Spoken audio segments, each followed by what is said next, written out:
Hai teman-teman semua, berjumpa kembali dengan saya Dr. Andri, spesialis kedokteran jiwa dari Rumah Sakit Omni Alam Sutra Tangerang. Di kesempatan kali ini saya bersama kembali dengan Ola. Nah, beberapa teman subscriber saya juga beberapa pasien nih suka menanyakan katanya kepingin mendengar kisah-kisah dari teman-teman yang sudah menjalani pengobatan maupun mungkin juga sembuh dari gangguan kecemasan. Nah, kata mereka apa yang dialami oleh teman-teman yang mengalami gangguan kecemasan itu bisa menjadi sumber inspirasi juga buat mereka dan ternyata ada beberapa yang menghubungi Ola langsung katanya ya. Betul begitu, Kak? Iya, iya betul Dok. Waduh.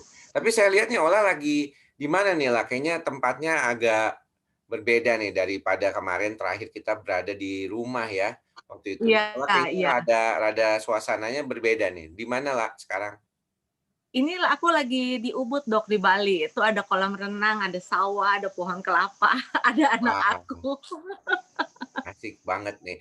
Jadi ini, merencanakan, liburan awal gitu ya? Ini sebenarnya sih kemarin ini anak aku kan ulang tahun, terus kita mau Hmm, mau selamat ulang tahun staycation ya. sebenarnya. Iya, thank you. Terus dia bingung kan karena nggak punya kendaraan pribadi, aku mau ke Bandung pun harus naik transport umum, naik kereta pun juga resikonya sama lah sebenarnya, tapi kita kan nggak tahu virus di mana ya Dok ya. Ya. Kalau bisa stay at home sih stay at home aja. Kalau kita kan kegatelan nih pengen jalan, ya udahlah ke Bali aja gitu. Wah, jadi naik pesawat dong ya? Iya naik pesawat Mhm aku. mhm mhm. Nah, bagaimana lah kalau misalnya saat ini, mungkin bisa di-sharing, persiapan untuk naik pesawat itu sekarang, masih menggunakan rapid test atau PCR swab? Aku pakai rapid test, tapi aku yang pakai yang, rapid test-nya bukan yang ditusuk di jari, itu yang serologi yang Oh, diambil diambil ya? darah. Mhm. Ya itu katanya sih lebih akurat sih. Oke. Dan itu biasanya berlaku berapa lama memang dari sejak pengambilan biasanya? 14 hari. Oke. Jadi oh dia dalam konteks 2 mingguan ya berarti ya Iya, dianggapnya? iya. Oke. Mmm. Oke. Nah, kalau misalnya berkaitan dengan, yang pernah diceritakan Ola dulu gitu ya, terkait Mhm. dengan, gangguan kecemasan, orang itu biasanya paling takut naik pesawat terbang tuh, kebanyakan beberapa di antara Iya, iya, pasien-pasien gangguan cemas ya. Makanya mereka iya. memilih perjalanan darat atau bahkan laut. Jadi laut malah nggak terlalu masalah, tapi kalau terbang katanya tuh, eee, nggak enak gitu. Gimana tuh, lah? Emang emang apa betul gitu apa yang dirasakan beberapa teman yang mengalami gangguan panik itu seperti itu gitu? Oh, dulu sih memang aku merasakan seperti itu, Dok. Karena kan kita kan selalu berpikirnya kan kalau, naik kendaraan lewat darat atau lewat laut, resikonya kalau sampai terjadi kecelakaan kecelakaan itu kan resiko meninggalnya lebih dikit gitu dibandingkan kalau kita dengar berita tentang naik pesawat gitu Ya. kan. Hmm. Tapi selama ini ya saya sih, baik-baik aja sih kalau, naik pesawat. Bahkan dulu yang waktu saya lagi parah-parahnya tuh yang saya berobat di 2018 sama dokter Andri, kan saya mulai pengobatan, panic attack lagi tuh bulan Oktober kalau nggak salah ingat itu. Tanggal 2 Oktober saya mulai pengobatan lagi, tapi mungkin karena waktu itu saya pemulihannya juga kan memang waktu itu lagi sangat cepet banget, jadi Hmm. hitungan hari tanggal 6 itu aku udah oke sebenarnya. Hmm. Cuma tanggal 6 udah oke, aku ke mall, Dok, malah panic attack di mall parah. Akhirnya kan, pas-pas memang aku udah rencanain untuk Oktober itu tanggal 20-an itu aku kan ke Singapura sama anak aku kan. Akhirnya seminggu sebelum ke Singapura kan aku balik lagi ke dokter untuk kita, Hmm. waktu itu konsultasi, merencanakan trik-trik gitu kan, Ya. strategi buat bisa terbang. Bahkan aku sampai naik roller coaster pun aku naik gitu di Singapura. Ya, iya iya iya. Jadi sebenarnya kalau menurut, dari pengalaman Ola sendiri gitu ya, lebih Mmm, dominan apa yang lebih banyak bisa memicu gitu? Artinya berkaitan dengan liburan ataupun keluar dari rumah, itu apa yang biasanya tadi Ola sempat bilang bahwa kalau ke mall itu jadinya malah nggak nyaman gitu ya, berarti mhm. tempat ramai atau tempat terbuka. Nah, sedangkan kalau kita liburan juga kan kita akan banyak menemukan tempat ramai, walaupun mungkin kalau sekarang maka tadi saya tanya, Ola ini kayaknya early vacation ya. Jadi awal orang-orang belum liburan, Ola udah duluan. Apakah itu untuk Iya, mencegah keramaian gitu dan Ola sekarang milih tempat di Ubud ya. Saya tahu Ubud adalah iya, tempat yang relatif lebih sepi ya daripada iya, iya. Kuta maupun Seminyak misalnya gitu. Heeh, Gimana, heeh. Lah? Kalau saya sih emang demen Ubud, Dok, dari dulu. Jadi memang udah pasti ke Ubud gitu Ya, kan, dan ya. memang sih saya juga mungkin ya secara secara apa ya, entah entah karena saya memang nggak suka keramaian atau memang secara nggak langsung saya tuh menghindari keramaian gitu kan, dan dari dulu saya memang nggak terlalu suka di daerah yang ramai gitu. Jadi setiap ke Bali saya selalu nginepnya di Ubud gitu. Nah, kadang-kadang juga ada pencegahan juga sih, Dok. Misalnya kayak waktu saya ke USS itu kan pas lagi parah-parahnya panic attack tuh kan. Mmm, Mana bisa ke USS kan, kita nggak tahan antriannya. Sekali antri satu mainan kan bisa 1 jam, setengah jam kan. iya, Minimal aja setengah jam bisa 1 jam. Orang panic attack kan nggak kuat buat ngantri kan, Dok.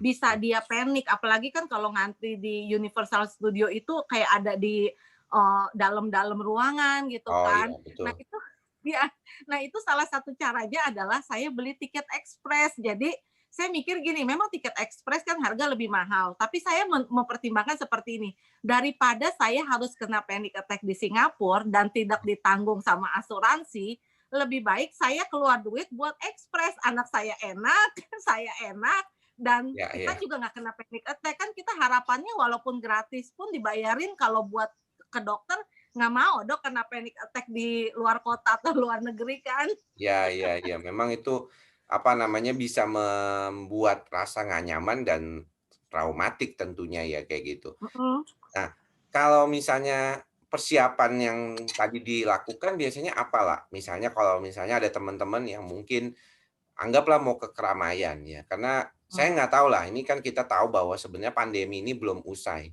ya. Tapi iya, sebagian orang mungkin masih berasa kayaknya takut, nggak bisa keluar rumah mmm, gitu ya. Tapi ada mhm, mhm, sebagian yang udah, "Aduh udah deh, yang penting keluar, coba tetap pakai mmm, masker."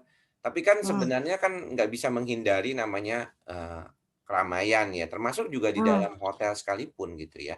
iya, iya. Apa yang Ola lakukan untuk, mengantisipasi selain daripada memberikan diri dengan express card kayak gitu atau yang akses seperti itu. Tapi dari persiapan diri Ola sendiri apa nih? Ya kalau misalnya during pandemic sih, pasti kita ikutin protokol kesehatan ya, Dok, ya. Mhm, Tapi kalau misalnya dulu-dulu itu persiapan aku, jadi kan dulu kan kita sempat berkonsultasi pas aku mhm, mau lagi parah-parahnya ke panic attack itu, jadi aku memang booking tiket itu sebelum aku kena panic attack, mmm, kambuh.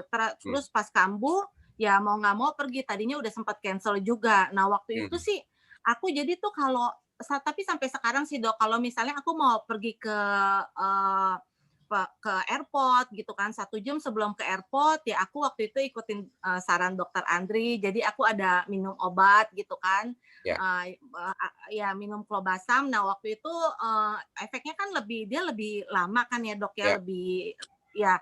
Jadi aku minum itu. Jadi, 1 jam sebelum ke airport aku minum itu, jadi aku berasa lebih tenang. Karena buat orang panik, entar pas di airport kadang-kadang kita mikir, "Oh, airport keadaan pasti dong namanya manusia kita mikir, nanti di airport kayak gini." Nggak taunya pas sampai airport rame lah, apalagi masa pandemi kayak begini kan, saya aja mmm, baru pertama kali naik naik pesawat di masa pandemi gini. Nah, mmm, jadi tuh lebih lebih nggak gampang mmm, kagetan sih, nggak gampang mhm, panik gitu. Nah, terus kalau misalnya, aku, jadi ini sih lebih lebih mengenali juga kira-kira nih paniknya, mau datang apa enggak gitu kan. Kadang-kadang masih agak berasa begitu juga. Tapi yang pengalaman aku di 2018 waktu itu, aku berhasil kan 3 hari di Singapura bertahan, itu tanpa panic attack sama sekali, tanpa cemas, bahkan di tempat keramaian sekalipun, karena waktu itu kan aku pas ngerayain Halloween di sana kan, mmm, sampai malam. Nah itu ya terbantu sama obat juga, Dok. Selain sama mhm, tiket ekspres itu, aku terbantu sama obat juga yang aku bawa-bawa ke ya. mana-mana. Nah, tapi berarti sebenarnya anggaplah waktu di Singapura karena tadi Ola memberikan kesan bahwa itu seolah-olah kayak liburan yang cukup bisa membuat kesan bahwa Ola bisa melewati hal tersebut gitu ya. Iya. Nah, waktu itu memang, pengobatan masih berlangsung ya, maksudnya ada obat rutin yang dimakan setiap hari, selain dari obat-obat yang bisa diminum kalau panic attack-nya, kembali datang gitu ya? Iya iya, itu kan waktu itu kan saya mulai pengobatan lagi dengan dokter Andri tanggal 2 Oktober ya kalau nggak salah. Nah Mmm, itu memang saya ada obat-obatan lain selain antidepresan juga obat utama ya Dok ya, ya kalau antidepresan kan obat utama ya. ya, Nah terus ya obat-obat, apa sih, tambahannya ya kayak racikan, terus yang sebenarnya kalau Clobazam dan, Alprazolam itu saya gunakan hanya kalau lagi kepepet gitu. Dan mmm, si Clobazam itu masih saya gunakan sekarang kalau misalnya, aduh saya rasa nih kayak kemarin kan saya diundang IG Live Dokter Rai tuh saya ya, grogi, jadi saya minum dulu tuh biar mmm, lebih tenang gitu. Nah itu mmm, berlaku juga sih kalau jalan-jalan, jadi saya memang sedia obat itu, tapi itu nggak saya minum rutin kalau kepepet aja dan kalau kena panic attack. Tapi obat utama sih yang penting yang dokter kasih itu sertralinnya saya minum itu mmm. yang utama. Ya, jadi teman-teman mungkin tadi pernah mendengar gitu ya, ada beberapa, jenis nama obat yang disebutkan Ola, yaitu sertralin, kemudian, tadi clobazam ya, ada alprazolam. Ini memang obat-obat standar sebenarnya yang sebanyak, saya tahu dari berbagai pengalaman pasien yang pernah berobat ke dokter jiwa sebelumnya, juga diberikan obat yang sama gitu ya. Perbedaannya adalah antidepresan sebagai obat, eee, golongan SSRI ya kalau kita bilang, itu merupakan, eee, obat yang diharapkan itu mampu mendukung sistem amigdala yang merupakan sistem yang berkaitan dengan cemas untuk tetap tenang gitu ya. Jadi makanya kenapa tadi Ola juga minumnya itu setiap hari ya. Jadi sebenarnya itu. Nah, kita tahu bahwa namanya juga kehidupan nggak selalu mulus gitu ya. Kadang-kadang bergejolak gitu. Jadi sebenarnya tujuan dari pemberian sertralin itu adalah untuk membantu sistem itu menjadi lebih baik gitu ya.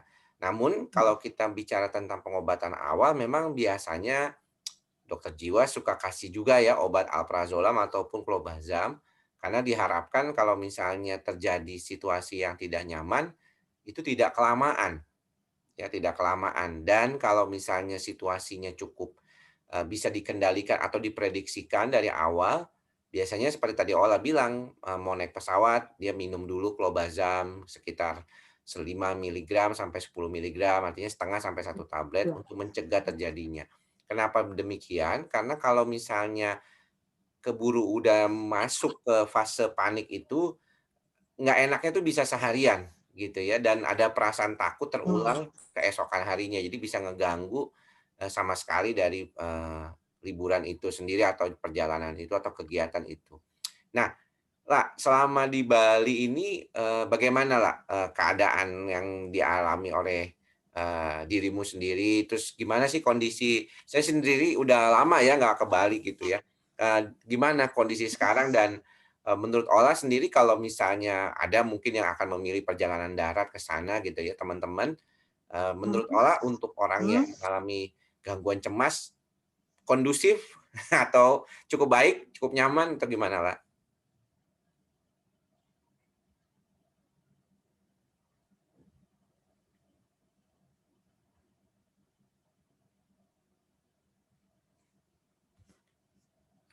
Freeze ya?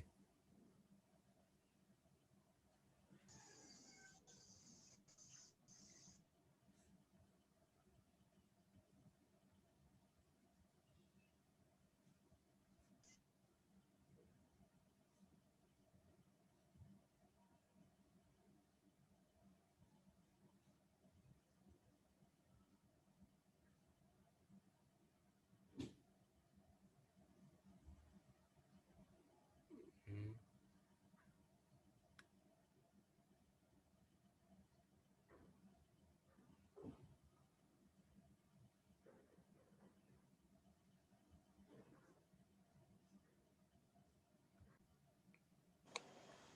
Ya sebenarnya kondusif-kondusif aja sih Dok, kalau misalnya mau ke sini gitu kan. Cuma ya itulah kalau balik ke, masalah lagi pandemi gini kalau bisa sih ya stay at home gitu kan, atau memang Mmm, kalau misalnya mau, melakukan perjalanan darat lebih aman mungkin ya.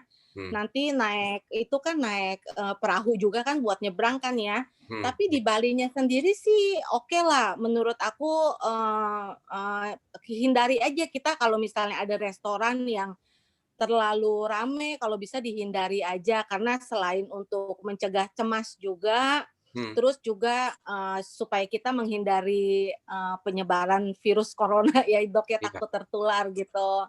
Ya kalau menurut aku sih oke-oke aja sih terutama di Ubud. Di Ubud tuh, sepi banget, di Ubud sepi banget. Kalau Ya restoran jalan-jalanlah ke Bali, Kalau restoran di sana kan kebanyakan, mungkin ada terbuka gitu ya dengan adanya mhm. ventilasi yang cukup gitu ya, tapi memang ada banyak buka lah atau tutup? Nah, makanya kalau misalnya mau, ke sini, misalnya ada restoran-restoran yang mau dituju, lebih baik telepon dulu atau cek IG mereka, cek website mereka. Karena aku tuh kemarin aja nyari coffee shop itu sampai berapa kali, ternyata yang aku mau datengin tuh pada tutup semua, Dok. Oh, iya iya iya Iya iya. iya. Jadi masih tutup ya rata-rata ya? Berarti Iya, banyak. masih banyak yang tutup juga. Terus ada beberapa restoran sebenarnya sih, ya ada juga yang nggak physical distancing. Nah, itu aku hindari sih kalau kayak begitu sih. Iya iya iya iya. Nah, kalau misalnya dari sisi orang cemas sendiri gitulah ya, Mmm. eee, kalau misalnya menurut Ola sih sebenarnya pandemi ini bagaimana lah? Maksudnya, apakah memang kadang-kadang dengan memperhatikan protokol kesehatan, kita memang perlu sedikit keluar gitulah, karena di dalam aja juga bikin bikin apa ya, bikin nggak nyaman gitu, perasaannya jenuh dan itu bisa membangkitkan perasaan Iya. cemas gitu ya. Apa memang bisa demikian gitu Ola rasakan selama pandemi ini gimana dan akhirnya sampai Ola memutuskan untuk, liburan aja deh, keluar gitu Mhm. dengan berbagai kondisi yang Ola tadi sudah sebutkan gitu ya, gimana Ola Mmm. rasakan? Oh, kalau sebenarnya aku sih, Dok, aku tuh tipe orang yang nyaman di rumah sebenarnya. Kalau Mmm, kalau ke luar kota, ke luar negeri aja, aku tuh slow traveler. Jadi lebih banyak memang di rumah aja gitu kan. mhm mhm, Tapi ya mungkin kalau misalnya emang yang, pengen jalan gitu kan, ya kita memperhatikan protokol kesehatan supaya, rileks ya, supaya refresh, nge-charge lagi kan. Sebenarnya kan jalan-jalan tuh aku jadi nemuin arti gitu kan jadi aku balik dulu ke 2015 waktu aku ngalamin depresi terparah di 2015, mmm. aku tuh udah parah banget kan sampai aku tato badan aku, nyakitin badan aku, mau bunuh diri, sampai aku akhirnya pikir, "Aduh udah begini mendingan ke Bali deh nyari kebahagiaan." Tapi ternyata pas sampai Bali, hampa Dok, hampa. Dari situ aku mikir, "Oh ternyata kebahagiaan itu kita nggak cari jauh-jauh, ternyata kebahagiaan itu ada di dalam diri kita sendiri." Nah, ya kan gitu kan. Nah, Iya. terus, aku jadi jalan-jalan sekarang, aku itu untuk relaxing, untuk ngecas energi, ngecas pikiran, tenaga gitu kan. Jadi kita lebih santai aja. Terus buat yang pencemas juga ya kalau bisa nggak usah lah ke semua tempat didatengin gitu kan. Kadang-kadang ada lebih baiknya ya kita mindfulness juga, jalan-jalan juga mindfulness, Dok. Jadi Mmm, kayak sekarang nih, saya kan biasa nerima just tip ya, Dok, ya. iya Sekarang saya nggak mau nerima just tip, karena apa? Resikonya nyawa ini saya ke Bali, Dok. Nggak mau saya nerima just tip kan. iya iya, Ya, jadi saya ini kayak menyatu, jadi kayak saya nikmatin, jadi bener-bener saya ibarat ini kita, ngambil foto kan pakai kamera. Kalau ini saya ngambil foto pakai pikiran saya, pakai hati saya, jadi mhm, seolah-olah ini sulit untuk dilupakan begitu. Lebih baik ya kayak gitu, jadi lebih buat relaxing, iya terus untuk ngecas energi dan badan lah, karena kan iya udah jenuh juga kita pandemi kan. Terus iya, ya itulah, terutama pandemi buat orang cemas, kita harus ngerti bahwa ada beberapa hal yang kita nggak bisa kontrol dan kita nggak usah pikirin hal-hal yang nggak bisa kita kontrol lah gitu. wah luar biasa nih. Inilah makanya mengapa sorry banget, mohon maaf saya bisa, berkesempatan mengganggu Ola sedikit gitu ya di hari liburan Ola ini, karena saya kepikiran kemarin itu kayaknya, teman-teman pasti banyak yang mengatakan jenuh gitu ya dengan di rumah gitu ya, tapi ingin keluar juga ada perasaan takut.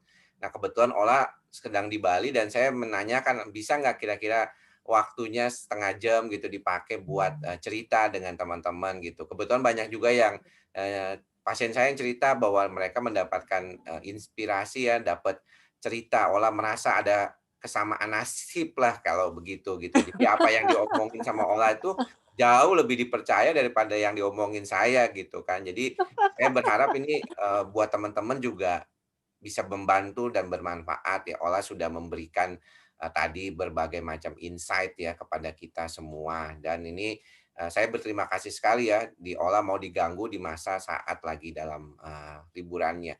Nah, sebagai pesan terakhir nih lah, sebelum kita tutup, bincang kita kali ini gitu ya. Sebenarnya Iya. kalau menurut Ola, sebagai orang yang mengalami sendiri masalah gangguan kecemasan yang sudah lama ya, ada fase naik turunnya yang tadi Ola sampai katakan sampai pada fase depresi dan mungkin teman-teman Mhm. yang lain bingung gitu, "Kenapa kok bisa sampai fase depresi?" Betul, pada berbagai kondisi gangguan kecemasan yang berat, itu memang bisa sampai pada fase depresi gitu ya, karena dia merasa kok nggak sembuh-sembuh gitu ya dengan kondisinya. Dan apalagi kalau misalnya kondisi paniknya sangat tidak terkontrol.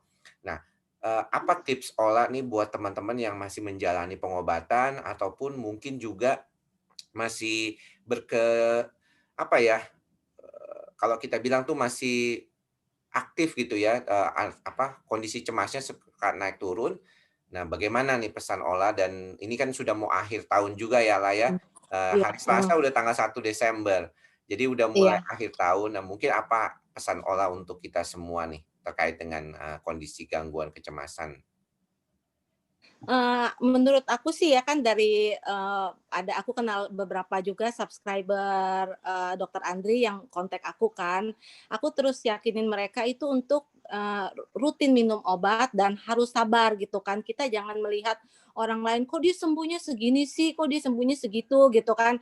Hmm, Rutin aja minum obat, kadang-kadang tuh saat pengobatan, apalagi kalau awal-awal ya, Dok, ya, pasti kan dulu juga saya awal-awal, 4 hari, wih kayaknya, udah sembuh nih, udah sembuh. Ternyata berapa hari kemudian kambuh lagi gitu, karena ya, itu kadang-kadang yang bikin orang tuh kayaknya jadi malas berobat loh, udah berobat, udah sembuh kok 4 hari yang lalu, kenapa sekarang begini lagi? Apa ya, harus lepas obat gitu kan? Padahal memang begitu, perjalanannya pasti agak turun naik dan untuk aku aja baru ngerasain kesembuhan panic attack tercepat itu adalah di tahun 2018 gitu kan. hmm, Karena aku juga banyak, terapi kan dokter juga tahu ya, aku ya, banyak terapi, psikoterapi, dan terakhir juga aku pakai musik terapi juga gitu kan. Jadi ya aku terus aja berobat, rutin, sesuai dengan yang, dokter anjurkan gitu, yang sesuai psikiater mereka anjurkan gitu. Jadi sabarlah kalau pengobatan psikiatri itu harus sabar dan rutin. oke Ola. Thank you yang Ya, sudah bergabung pada kesempatan kali ini ya, mudah-mudahan teman-teman bisa mendapatkan manfaat apa yang dari Ola ceritakan. Jadi, hati-hatilah nanti balik ke Jakarta ya, iya, mudah-mudahan, iya, nanti Senin sudah kembali dalam kondisi yang fresh yang iya, tadi udah Ola boga bilang nih. sehat dan mampu membantu dan bekerja kembali. Siapa tahu nanti mau bikin tiba-tiba liburan lagi gitu, bisa nggak tuh, lah kali kalau misalnya tiba-tiba, suka muncul pop up, "Ah, saya mau pergi lagi, jalan lagi," gitu. Kadang-kadang bisa nggak Ola gitu? Bisa dong, aku. Waduh, ya ya ya.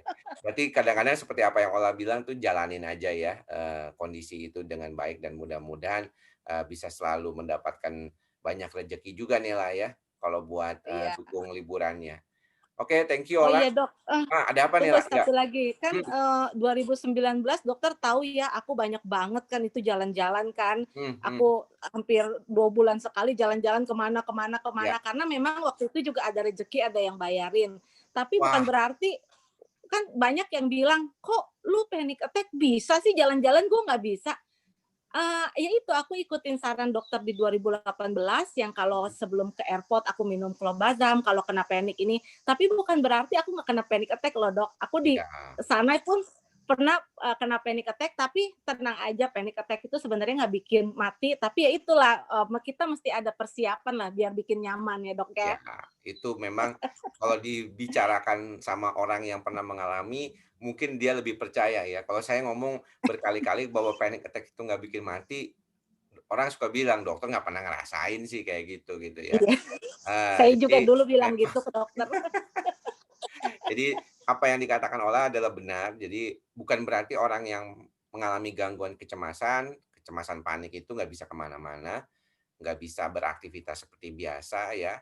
memang perlu persiapan ya, kita tahu dan itulah diterima ya mengolah tadi sebagai bagian dari, proses itu sendiri gitu dan itu mudah-mudahan ke depannya kita semakin terampil mengolah, diri dan perasaan kita. Iya, Baik, thank you ya Laya, makasih banyak iya. sudah mengganggu Makasih waktunya dokter. selama Iya, ini, selama 30 menit tadi. Kita berupaya mudah-mudahan akan yang terbaik juga buat Ola dan teman-teman yang mengalami gangguan kecemasan. iya, Thank you, sampai iya. ketemu lagi, La. Iya, Bye-bye. makasih Dok, bye.